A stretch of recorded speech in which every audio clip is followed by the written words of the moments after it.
சீதை பூமிக்குள் மறைந்த இடம் எது தெரியுமா? இதோ பார்ப்போம்.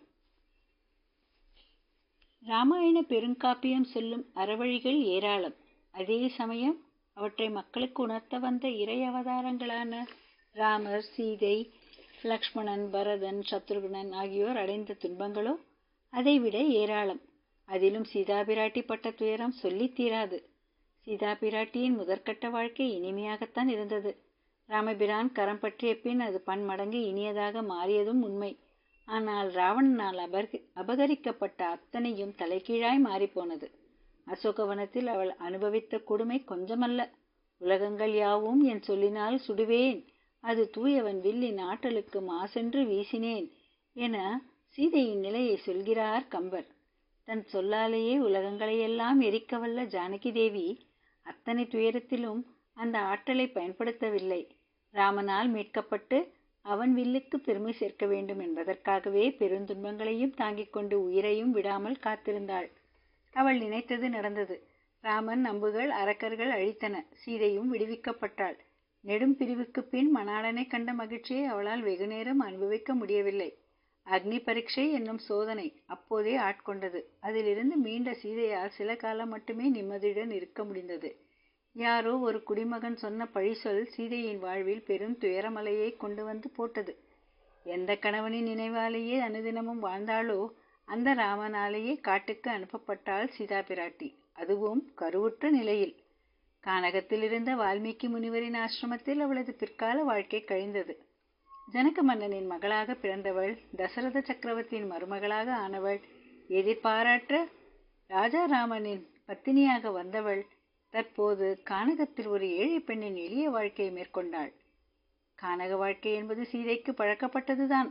ராமபிரானோடு மகிழ்ச்சியாக அதை முன்னரே வாழ்ந்திருக்கிறாள். ஆனால் தற்போதைய கானகவாசமோ கணவனை பிரிந்து வாழும் கொடும் வாழ்க்கையாக இருந்தது.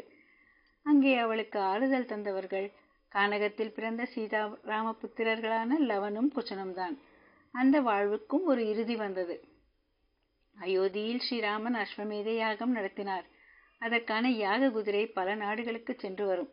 அந்த குதிரையை யாராவது கைப்பற்றினால் அவரை வென்று குதிரையை கொண்டு வந்து யாகத்தை நிறைவு செய்ய வேண்டும். அவ்வாறு வந்த யாக குதிரையை லவனும் குச்சனும் கைப்பற்றினார்கள். அவர்களை வென்று குதிரையை மீட்க லக்ஷ்மணனாலும் இயலாமல் போகிறது. இறுதியில் ராமனே போருக்கு வருகிறார். அவர் தங்கள் தந்தை என்று பிள்ளைகளுக்கு தெரியவில்லை. இவர்கள் தம் மக்கள் என்று ராமனுக்கும் தெரியவில்லை. போர் தொடங்குகிறது. ராமனின் அனைத்து பானங்களையும் எதிர்கொள்கிறார்கள் பிள்ளைகள். அதற்குள் இந்த விவரம் சீதா பிராட்டிக்கு தெரியவர பதறிப்போய் ஓடி வருகிறாள் சீதை. அப்போது ராமபிரான் தன் ராமாஸ்திரத்தையே எடுத்துவிட்டார்.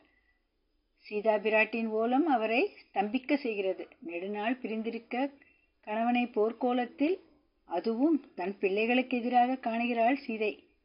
அவள் மனம் என்ன பாடுபட்டிருக்கும்.